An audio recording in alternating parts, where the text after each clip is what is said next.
François Asselineau qui est dans le, j'allais dire, dans le circuit depuis assez longtemps, qui revendique un nombre de militants assez énorme avec son UPR, et qui s'est fait remarquer lors du débat des présidentiables par sa précision, qui a fait beaucoup rire les réseaux sociaux, sa connaissance absolument parfaite des traités européens. Il n'empêche qu'on retrouve exactement ça quand on lit son programme, et surtout une originalité que n'ont aucun des 10 autres candidats. La distinction entre ce qu'est un président de la République et ce que doit être ensuite un programme législatif. C'est-à-dire que François Asselineau s'inscrit dans le cadre de la Ve République, avec donc l'idée que le président de la République est le garant des institutions et de la souveraineté de la nation, et que derrière, c'est le gouvernement qui assure et qui mène la politique de la nation, gouvernement qui est l'émanation de l'Assemblée nationale. Donc, on trouve une distinction entre le programme présidentiel et le programme législatif. Et le programme présidentiel, il décline cette vision de la souveraineté, c'est-à-dire le fait que le président est un arbitre au-dessus des partis, qu'on met en place un référendum d'initiative populaire, qu'on reconnaît le vote blanc, c'est-à-dire des instruments qui sont censés permettre de réinsuffler plus de démocratie et plus de liens entre le gouvernant, le président et le peuple. Et ensuite, on retrouve alors des mesures dans ce programme présidentiel qui concernent essentiellement l'organisation des institutions, un maintien de la dotation globale, fin de la fusion des communes, donc on s'appuie là aussi sur les différentes strates de l'État. Et puis c'est là qu'on trouve évidemment l'idée, alors cette vision d'une France qui doit coopérer avec la Chine, la Russie, le monde arabe, donc on est toujours là aussi dans la posture gaulliste, et à côté de ça qui doit sortir de l'Union européenne, de l'OTAN et de l'euro. Et avec ce à quoi François Asselineau tient énormément, l'idée qu'il faut respecter les traités, et que donc on va sortir de l'euro par le fameux article 50 qui autorise la sortie de l'Union européenne et de l'euro. Tout le problème de l'Union européenne aujourd'hui, c'est que par exemple, la Cour de justice européenne a décidé elle-même qu'elle était compétente par-dessus les constitutions nationales et que le droit européen prévalait sur les constitutions. Ça s'est passé dans les années 60, alors que elle n'était pas élue pour ça. C'est toute la différence. Donc l'idée d'Asselineau, c'est de revenir à l'idée que la démocratie, c'est le fait que l'État, certes, décide de tout cela, mais qu'il est l'émanation du suffrage universel. La question démocratique est au cœur de son programme, parce que même quand on prend son programme législatif, donc quand on rentre vraiment dans la cuisine, par quoi il commence? Il commence justement par cette question démocratique, à travers l'idée de réversibilité des traités, on en est exactement là, et aussi, et là c'est très important et ça nous intéresse, l'idée d'indépendance des médias. C'est l'un des premiers points qui vient, c'est-à-dire garantir l'indépendance des médias par rapport notamment aux puissances financières. Il est le seul à proposer une loi anti-concentration des médias. Alors il propose aussi la renationalisation de TF1, il propose le retour du rôle de service public de l'AFP, mais il y a une véritable réflexion sur la façon dont les médias jouent un rôle. En effet, tu as raison, il a réfléchi à l'équilibre des pouvoirs. Or, les médias sont un des pouvoirs en démocratie.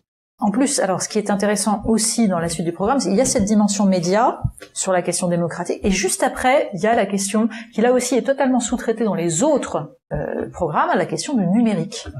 À travers le secret des correspondances, à travers la neutralité du net, à travers l'idée d'une souveraineté sur le stockage des données, à travers la protection des lanceurs d'alerte, là, il y a une véritable réflexion dont on sent qu'elle n'est pas seulement cosmétique. C'est pas seulement parce que l'idée de protéger les lanceurs d'alerte, c'est à la mode depuis que les lanceurs d'alerte ont émergé.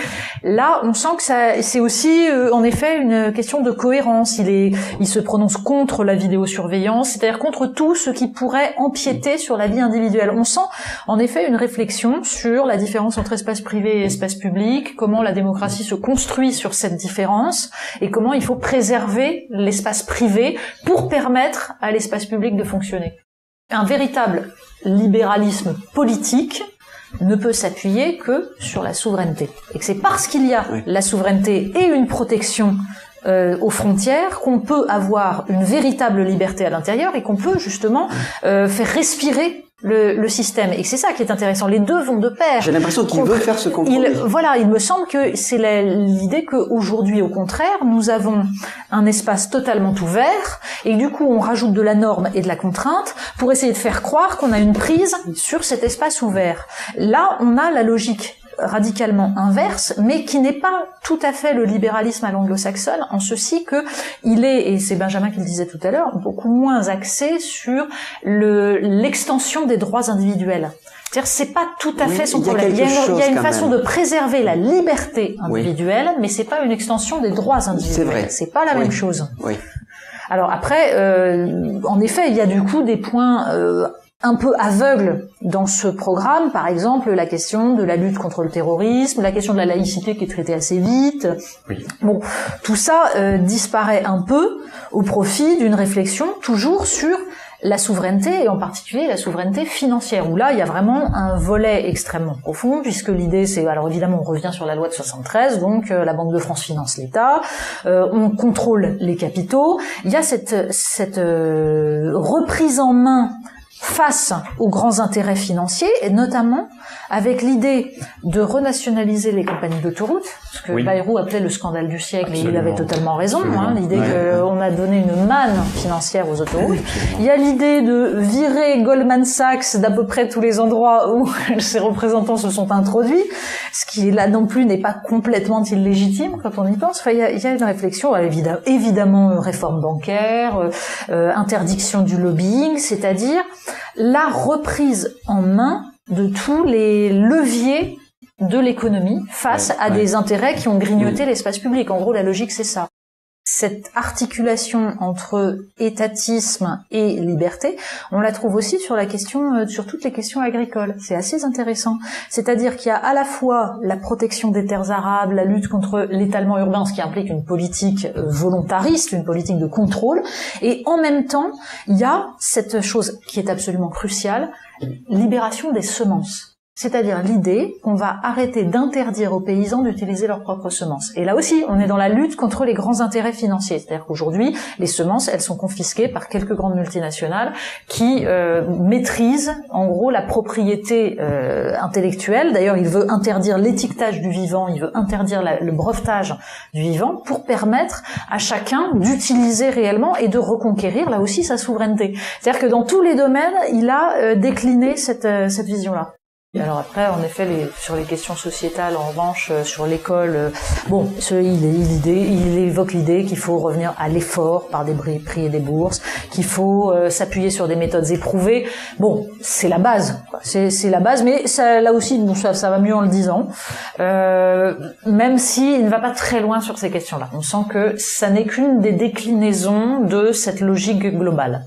La capacité à composer avec les contradictions, et même les contradictions du peuple et de chaque citoyen qui ne veut pas forcément les mêmes choses et qui hésite, et qui se coltiner avec la difficulté d'un réel qui est parfois mouvant, qui ne répond pas forcément à cette mécanique tellement bien huilée. Et bon, mais ça, à la limite, il vaut mieux avoir une matrice au départ, en espérant en effet pas d'en avoir du tout, ce qui est malheureusement l'absence de cohérence est la chose souvent la mieux partagée dans la politique. Après, en effet, pour faire un grand politique, il faut aussi une dimension humaine et une dimension sensible. Et c'est vrai que l'abandon total de toutes les questions véritablement sociétales, ou en tout cas leur façon de les ramener toujours à une logique mécanique, pose peut-être ce problème-là. J'ajouterais une chose qui est la façon de rappeler systématiquement sur toutes les mesures qu'il est le seul à proposer cela. Et ça, c'est, comment dire, une logique de part de marché et de logique concurrentielle sur les offres politiques qu'il n'est pas nécessaire de rappeler en permanence. Quand on a une vision pour la France, peut-être n'est-il pas nécessaire de dire, de répéter tout le temps qu'on est le seul à l'avoir, puisque l'idée, c'est que ça va se voir, normalement. Donc, il y a ce côté un petit peu conquérant qui peut laisser penser, en effet, là aussi, à à quelque chose qui manque d'humain et d'empathie. Mais peut-être qu'il va les révéler une fois